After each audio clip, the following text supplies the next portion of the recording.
I'm really pleased to be here today. I have to say, being in a room with people who value contextual design, and specifically a club that has its roots in Bernard Maybeck, is really exciting to me. I first discovered architecture through Bernard Maybeck in high school.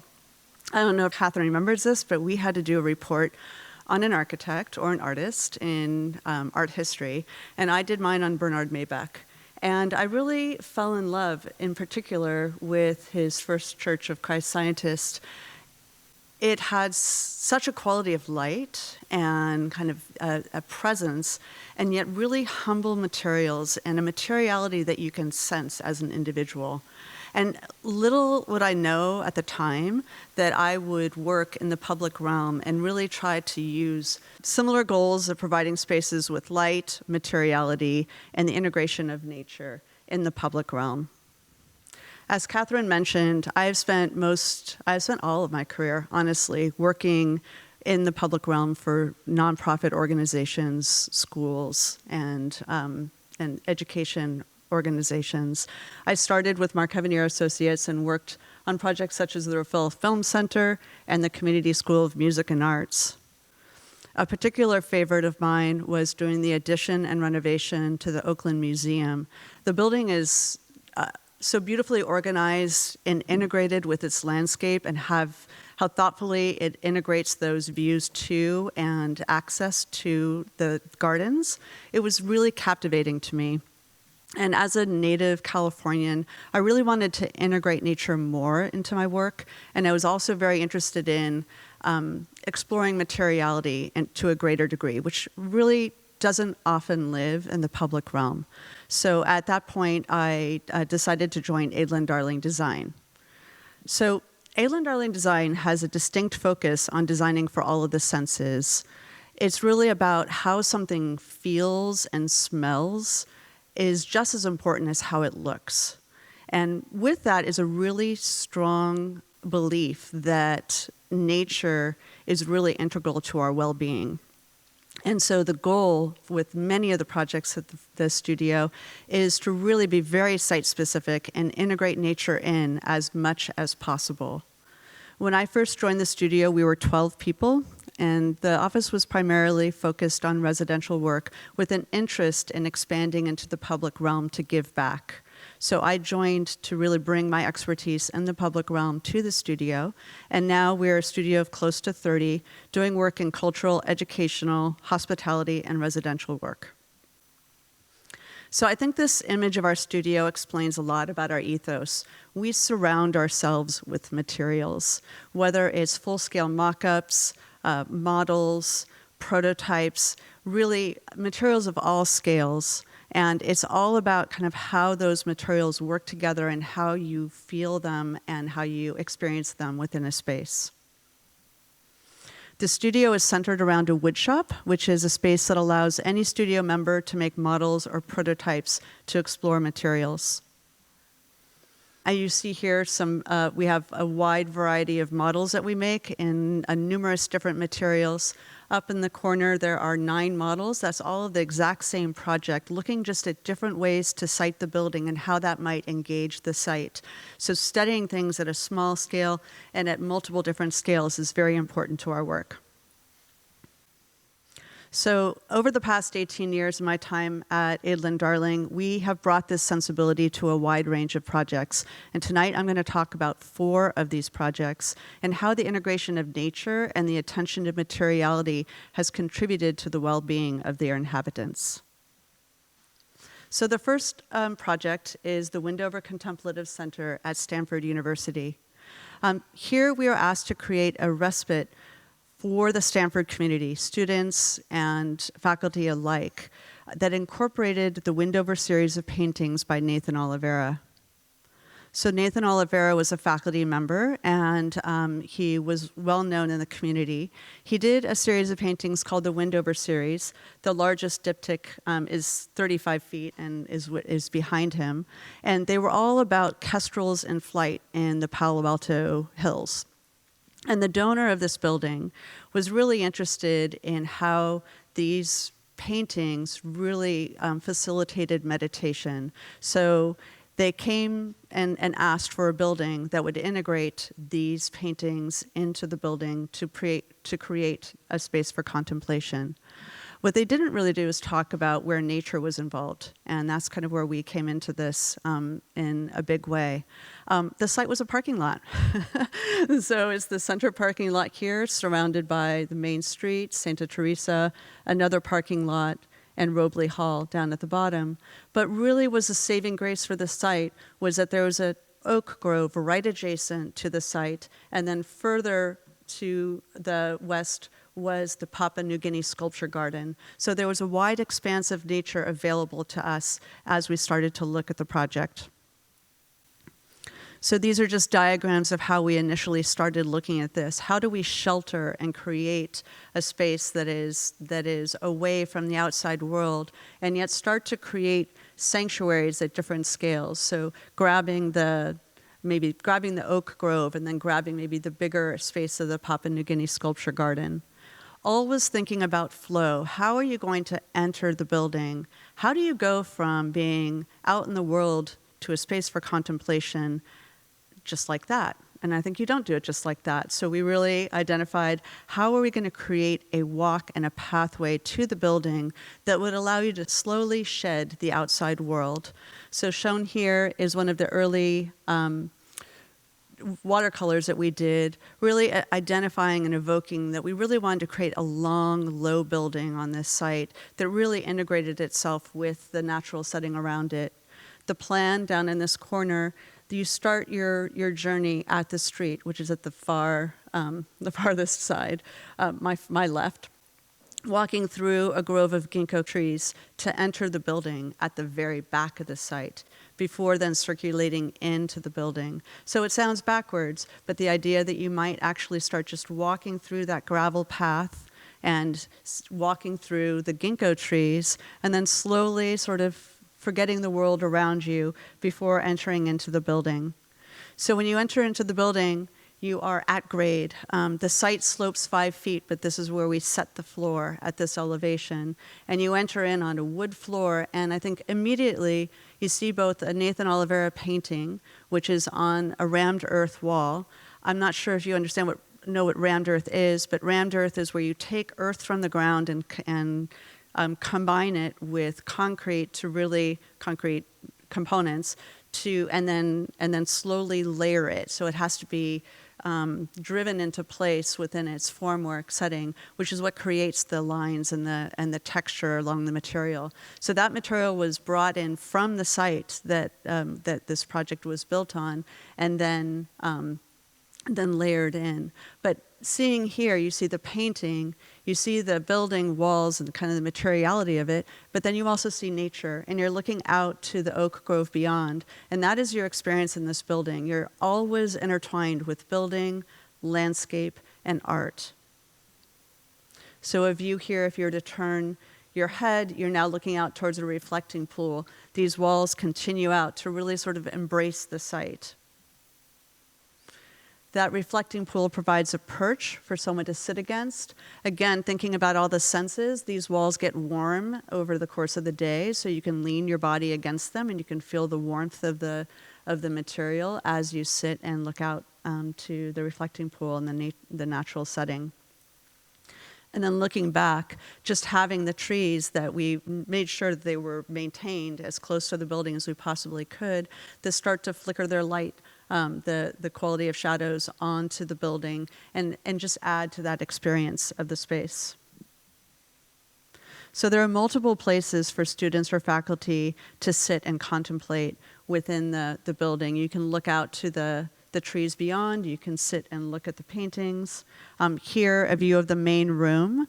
The paintings themselves are diffused with natural light. They have louvers that keep out all but northern light.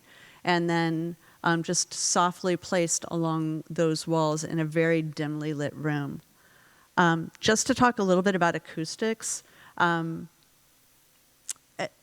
was very important to us to not make a dead-end room. We wanted you to feel when you walked into the space that it had a liveliness that made you want to be quiet, a little bit like any of the cathedrals or churches in Italy, where you walk in and you can hear a pin drop, and to a certain extent, it makes you become more quiet. So when we interviewed students, when we started the design process, they told us that they needed a place that they could access 24 hours a day. And that was not what the university was planning on doing. They're planning on having kind of a docent-run space that was open from like 8 to 8 or some time frame. And so, but the students were stressed out at all various times of day. They said they can't really know when they're going to need to use the space.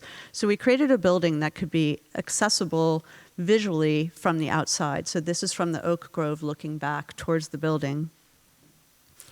We have a centralized courtyard that you can step up onto and sit and enjoy the fountain, or look in to the paintings beyond, or look out to the oak grove. And the building itself is used for multiple purposes at all times of day, whether it's contemplation, yoga, performances. It's really become a beloved place on the campus for what it provides for the students. And honestly, it really is this union of architecture and art and nature and the intertwining of each. I don't think that wall would be as beautiful as it is without the shadows that are cast upon it. Another project I'd like to share with you is Roslyn University Prep High School. So this is a school in Santa Rosa for a low-income migrant community in need. And their students were, the school had been operating out of a warehouse with no natural light, yet they were sending 95% of their students to college, which is a huge life-changing event for those families.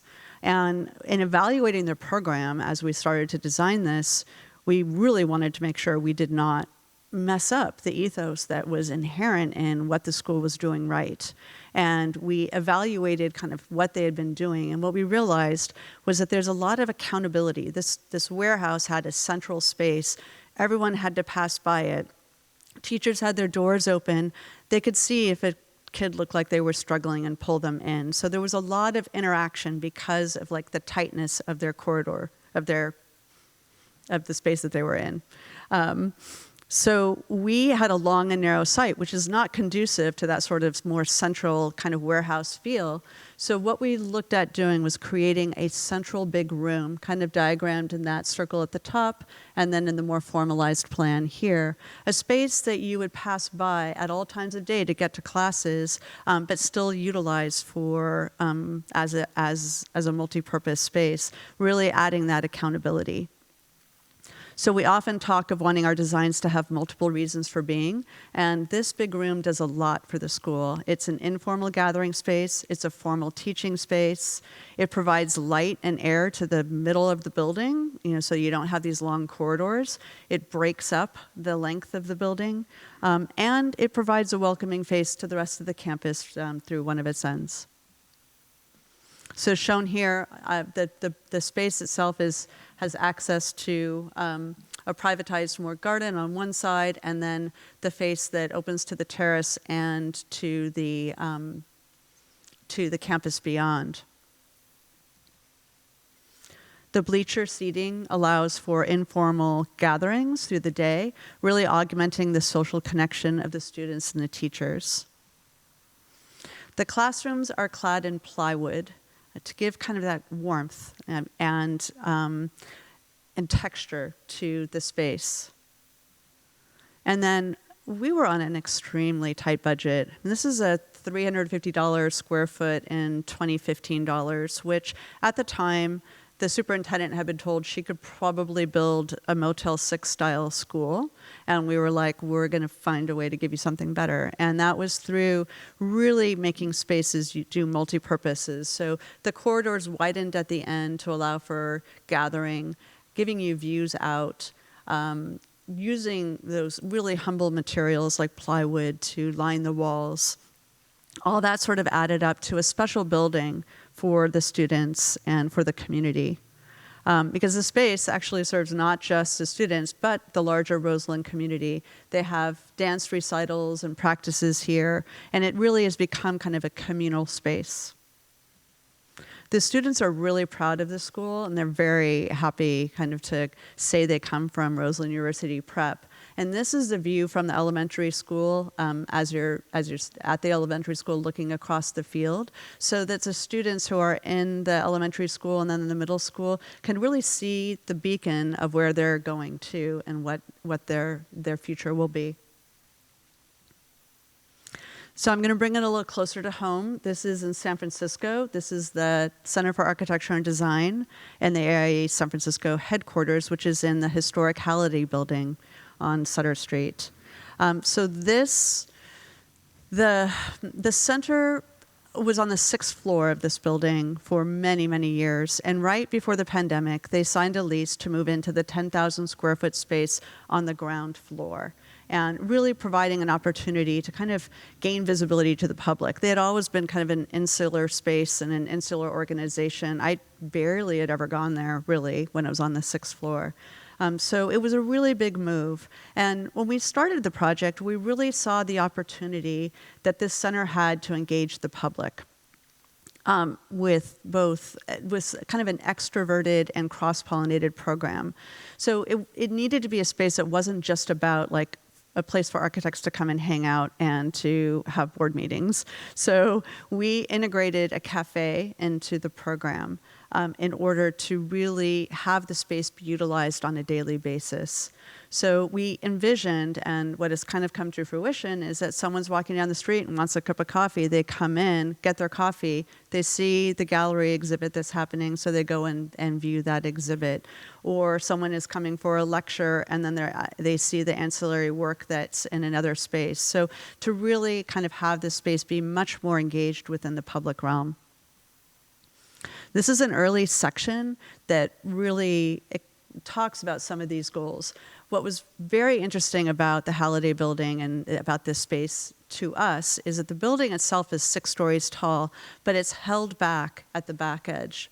And so that gave us the opportunity to bring in light at the very back of the space. So you had something that would draw you in. And you see the start of a green wall at that back location. It was an idea that we had of bringing green in, or bringing biophilia into the space and bringing that quality of light.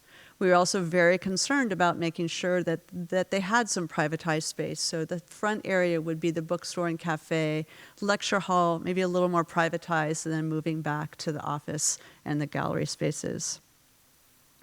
So the building had originally been, for many years, The Hound. It was a men's clothing store, and with coffered ceilings and all sorts of things addressing the columns.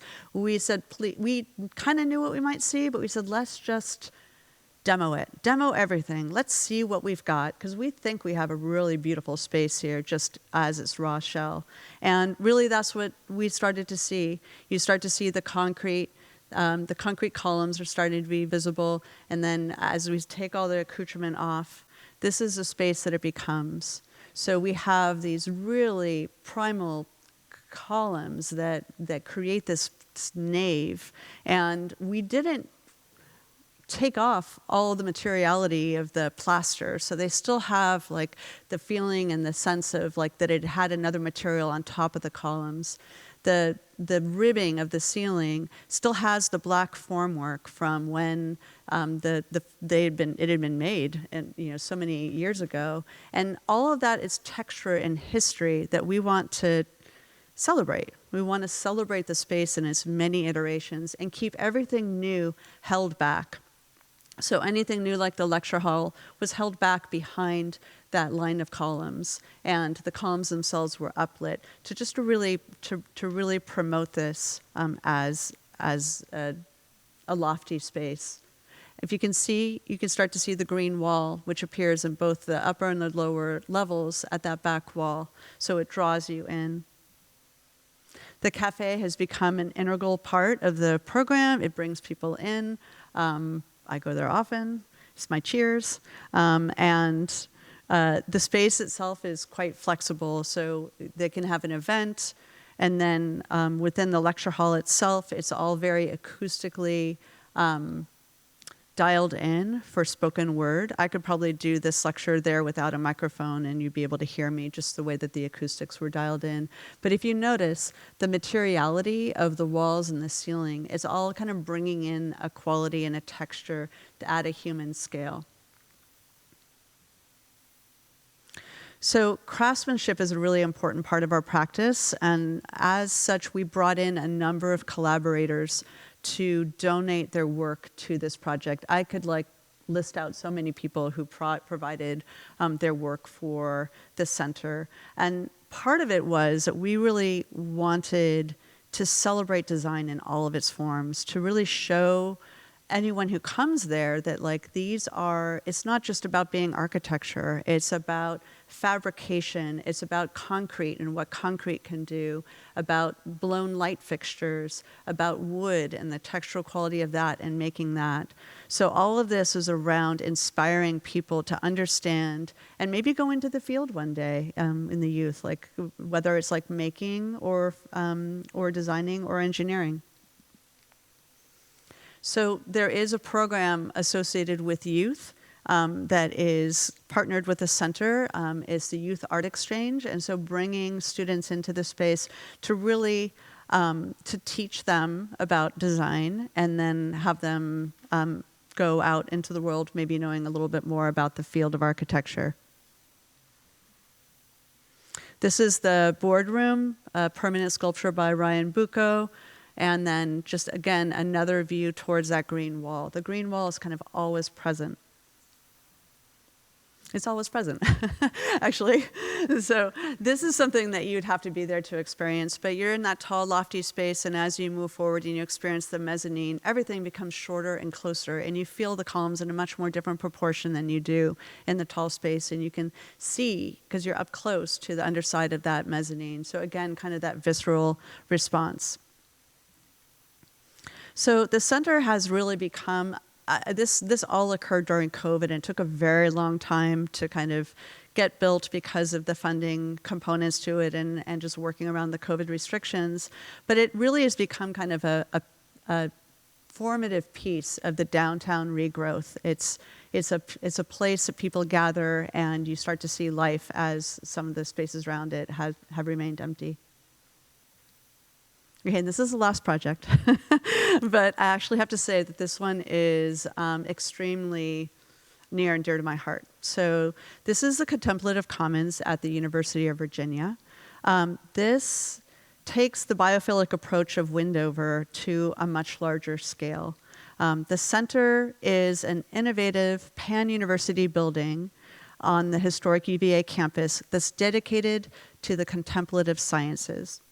Now, sometimes that's hard to really know what that means, but really UVA was looking at this as a place to address the mental health crisis that is occurring among the student population. These are pretty scary numbers in the current day and age, and they really wanted to create a space for students to learn to flourish. And I guess the question is, what does that really mean? And for UVA, that really meant a multitude of things. It's living with purpose.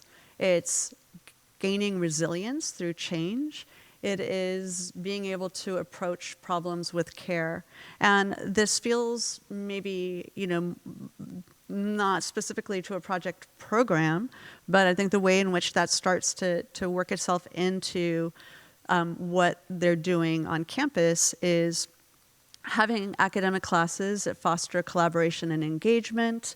They have movement classes, meditation classes, spaces that are screen and tech-free, and really focusing on a lot of different aspects of kind of what it means to kind of be more aware and present. When we started this project in 2016, one of the members on the committee was an astronomy professor who talked about how she wanted to use the space to be able to put up a screen and with a picture of deep space and have people look at it for 5 minutes and then talk about what they saw, and then look at it for 10 minutes and what did they see, and then look at it for half an hour and what did they see at that point. And this space is given that kind of professor the space in which to do that kind of programming. So scarily enough, we got another parking lot for our project site. And like Windhover, it had a really beautiful body of water next to it. Doesn't look so beautiful in this picture, but this is the Dell, which is a 11-acre biodiverse wildlife habitat. And it serves as, it's always served, I guess, since its inception, as a place of refuge for the student body. And the idea was to really create a building adjacent to that that was served as part of that function. And when we saw that, we thought, okay, we can't just be adjacent to this body of water. We need to bring this body of water into the experience of the building and treat it as kind of part of the site. So as shown by these watercolor renderings, we really wanted to sort of adopt it into the site and create a building that had views to it and really kind of embraced it. So for us, that's creating a courtyard building. Just having this typology where the U-shaped building really kind of focuses itself towards the Dell. Courtyard building is one of the oldest and most commonly used building typologies because it brings light and air deep into a building. It's before air conditioning. And for us, this gave us a way to do so many things. It allows us to weave the architecture and landscape together. This is kind of at that end of the building looking towards the Dell. It can also physically and psychologically hold you in. It blocks the sound from the neighboring street. It blocks the wind. And it shades you from the sun. So the courtyard itself becomes kind of the center and the heart of this building while still really allowing you to experience the natural setting that it sits within. It also allows you to have a really intuitive understanding about how a building is laid out. So a lot of the circulation for this building is outside. And I could go into how this is very Jeffersonian and how it relates to the academical village, but that's a whole nother conversation. But really, we created this building trying to really integrate it into its setting, both historically and kind of for the natural site. So the building in the center sit in the Dell, as you see it. It sits in a valley between a residential area where the dorms are and the academical village over with if you see the rotunda. And the previous route that students would take from the dorms to the center of grounds was not an accessible route. They had to kind of go, the bridge had steps to it, so they kind of go up and over a bridge to get over the main street, which is the main entrance from the north into the UVA grounds. So we decided that this building really needed to provide that connection and link these two spaces. So the building, we created a bridge that lives on the third level of our building that provides a straight accessible connection from the residential area across Emmett to the academical village. By doing this, and this is the building and its context with that bridge, the bridge starts off as a bridge. It lands on the building into a landscaped site where you have views into the courtyard and into the building. You can access it at all times of day, and then you continue on along your way. And in this way, we've created a building that becomes part of the student experience on a daily basis. You don't actually have to go into the building to take a breath or to experience the space, or just to sort of see what it has to offer. Because the building is located at the edge of the site, it also becomes a beacon at the entrance, with that breadth that the Dell provides as you're coming in is quite stunning to sort of see the building lit up and as a beacon of contemplation.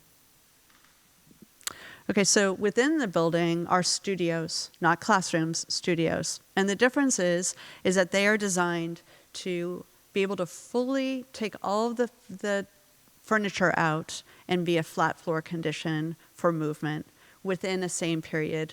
It's not easy to do. We've got a lot of storage spaces, but so you can have, this was actually a lecture associated with a day-long event, and within the next hour they were doing yoga within the space. So the spaces are intended for this really multiple uses, and the teachers are talking about these days, about how it's given them creativity towards how they plan their programming within the spaces, because they have such a variation in their ability to use the space. If you noticed, all of the rooms themselves are also lined in wood with views out. Every room has a view to or physical access to nature. Technology is used very, very specifically. I talked a little bit about tech-free zones, but at the entry lobby, there's a double-height LED wall that displays views of nature, so that as you're sitting there, you can kind of look and watch and sort of have a contemplative moment to yourself as part of your experience of the space. There's also an artist installation done by Wolfgang Buttress called the Ninfeo. And what this does is they're little blocks of glass that have been etched with pieces of nature that come inspired by the dell. Within the dell are sensors that are absorbing the sound and movement and translating that into light and sound within this room. So within this room, you can sit and you can contemplate. It's ever-changing, never the same. Becomes darker at some points, it becomes lighter at other points, and it's using technology for a very, very specific purpose. There are also drop-in studios for meditation, and then just places for students to talk within the natural setting. The fieldstone here is really a nod to the fieldstone at the dell. The brick, this brick that's pervasive on the UVA grounds, really being contextual with the materials. And then the wood lining is where kind of the softness and the heart of the space lives. So the building is really used from first thing in the morning till late at night. I was there for our photography session, and we were there quite early, and we saw kids trucking in with their backpack and setting themselves up in the courtyard to spend time in that environment studying. And it made me want to cry, because it was exactly kind of what you want this building to be. You want it to be a building and a place that people find refuge, and it has its academical purposes, but it also is a place that feels like it supports students where they're at. So with that, I'd like to say thank you and take any questions.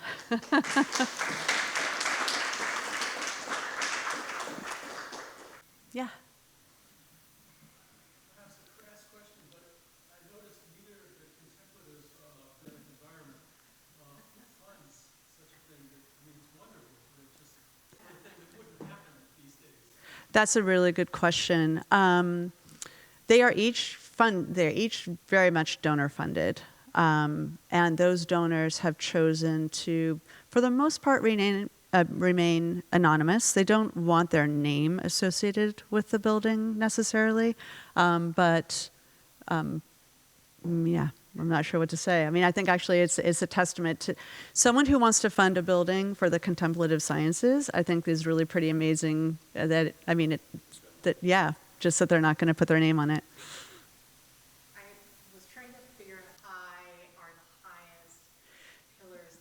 That is such a good question. So each one is 15 feet. So this is 30 feet and 30 feet for a total of 60 feet. Does that make sense? Yes.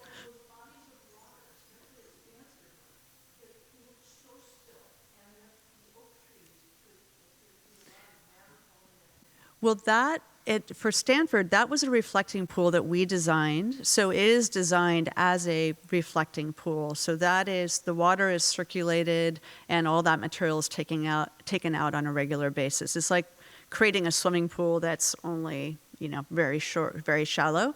This is a different condition. This is as a water reclamation pond, it has kind of its own cycle of the way of how water comes in and out, and they do dredge it once a year. So part of our building had to kind of be short enough to allow them to kind of get in where they needed to get in and continue to dredge it over time.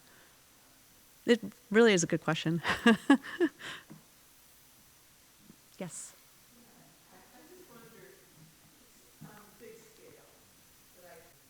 Well, Aidlin Darling Design, half of our work is high-end residential work, so we do bring it into houses. It's not my sector, it's not what I personally do, but that is definitely, I agree. I mean, I think that that is something that is of strong interest, really, to live in an environment where you have access to nature and you have that materiality. So it exists. Architects are doing it, and definitely our studio is doing it.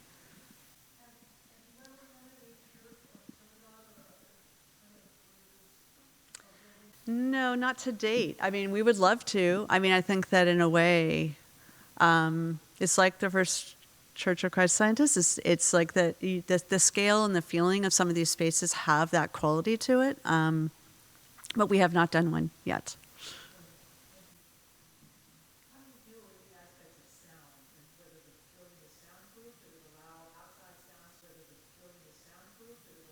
It is. So if you're talking about this building in particular, yes. So the courtyard, so within the building, the rooms, the spaces within the building, that is mostly handled through the type of glazing that we use and the wall material, so that you aren't hearing the sounds from the outside. But the courtyard, which is that was something that was really important to us, that the courtyard itself would remain quiet. So having walls that extended beyond that space are such that you aren't experiencing the sound coming into the courtyard, if that makes sense. And then within the spaces, we have acoustic baffles that are hidden to kind of create spaces that are quiet for their uses. Yes. Yes, we did. We have bird-safe glass on this building throughout. It's the same as used at the Pleasant Hill Library, because we were evaluating which was the right kind of bird glass to use, and I went out there to kind of make sure that it was going to be clear enough, and that ended up on this building. Yes. This is an refreshing and positive side. UVA, as I recall, did you bump up against any? Yes, he's asking about whether or not people took offense to this building. This is the most modern building on the UVA grounds, and we went into this project knowing that we had a contingent of people, particularly the Board of Visitors, who need to approve the design, that really valued brick and columns and domes and various elements like that. We had and still have, the university architect, Alice Rauscher, who's there. She was very critical to our approach to this project, and we're collaborative, and we were very collaborative with her. We were working through the materiality, and that was about brick and stone, and we pulled out a lot of references to show how we were being contextual.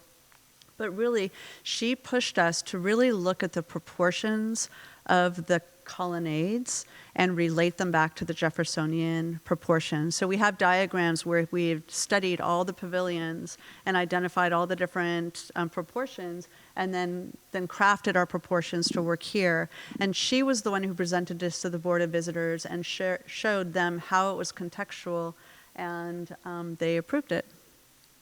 So it worked. Yeah. Yes. Are you at work on anything in our own backyard right now? I'm personally working more in the St. Helena area. We did a feasibility study for a bridge at the UC Berkeley Faculty Glade. I don't know if you were there. There was an RFQ out to provide a bridge to get you from Morrison Hall to South Drive. And we evaluated that and said, we really love this setting, and we love Faculty Glade, and we love the building. We don't want to mess this up with a bridge. So we figured out a way to do it through grading and then through a small bridge that took you across the Strawberry Creek, the area where you needed to have one. And they were very impressed with that. They also had an option for a bridge that they were impressed with. So they asked us both to do feasibility studies. And so we took that design further. And then at this point, it's stalled because of pricing. So I'm not sure. I don't think they're going to proceed with the full-on bridge, but they may not also proceed with. I think they both were more money than they had expected it to be, really, in the end. So it's a little bit on pause right now, but that was something that more recently I've been spending time at Faculty Glade, another Bernard Maybeck space. Yeah. Yes. The first contemplative building at the window, to what extent was the building designed around the paintings? The paintings were given to us. We knew what the paintings were, and we had photographs of them. And so we designed the space to work to the paintings. So the red painting that is at the front entry, called it Big Red, that was design. I mean, as we designed the space, that was where that painting needed to go. The 35-foot long diptych, that needed to go along its length. So we were only dealing with 5 paintings, so it wasn't like it was like a lot to deal with, but we really dialed it in based on the paintings themselves. And then actually the coloration of the rammed earth was dialed in to work with those paintings. So we had numerous samples that we took and looked at with the paintings themselves to make sure that they were not going to clash.